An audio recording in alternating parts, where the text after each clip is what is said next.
ભાવનગરમાં ભગવાન જગન્નાથજીની 39મી રથયાત્રા અષાઢી બીજ 7મી જુલાઈના પાવન દિવસે શહેરના માર્ગો પર નીકળી।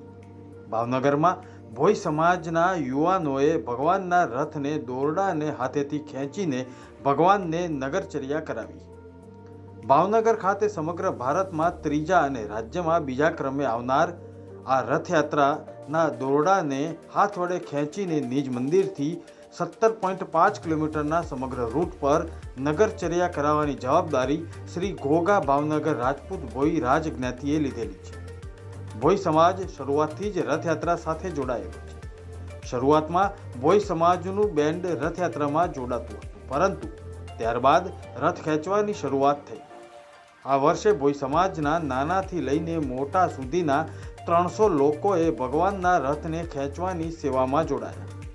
રથયાત્રામાં વ્યવસ્થા જાળવવા માટે ભોઈ સમાજના લોકોના સભ્યોએ 100ના 3 ગ્રુપમાં વહેંચવામાં આવ્યા હતા। રથયાત્રાના દિવસે પહિંદ વિધિ થાય અને ત્યારબાદ રથ ખેંચનારા સભ્યોને ચાંદલા કરીને શુકન કરવામાં આવે છે।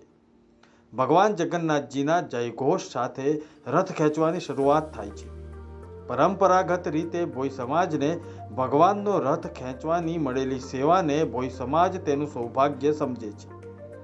ભાવનગરમાં આ વખતે રથયાત્રામાં રાજકોટ અગ્નિકાંડ અને બોટકાંડના બેનરો સાથે ટ્રક નીકળ્યો હતો, પરંતુ સરદારનગર નજીક આવીને ટ્રકની તમામ બેનરો પોલીસે ઉતારી લીધી।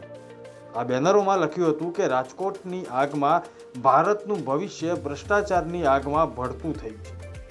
પોલીસ દ્વારા આ પાપ છુપાવતા બેનરો હટાવવામાં આવતા લોકોમાં ભારે રોષ જોવા મળ્યો। પોલીસે લોકોને વાચા આપતા બેનરો ઉતારી લેતા લોકોમાં રોષ ભભૂકી ઉઠ્યો હતો। ભાવનગરમાં આગામી 7મી જુલાઈએ 39મી ભગવાન જગન્નાથજીની રથયાત્રા ભાવનગરમાં પસાર થવાની છે।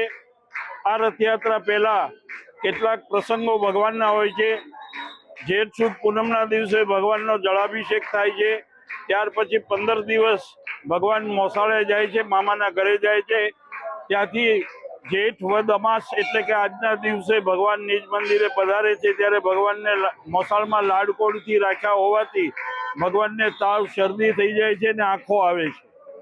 આજે ભગવાનને તાવ શરદીની દવા અને આંખે મધ સાથે દવા લગાડી અને આંખે પાટા બાંધવામાં આવે છે, જેને આજે નેત્રોત્સવ વિધિ કહે છે। અને આજે ભાવનગરમાં આ નેત્રોત્સવ વિધિ સંપન્ન થઈ છે।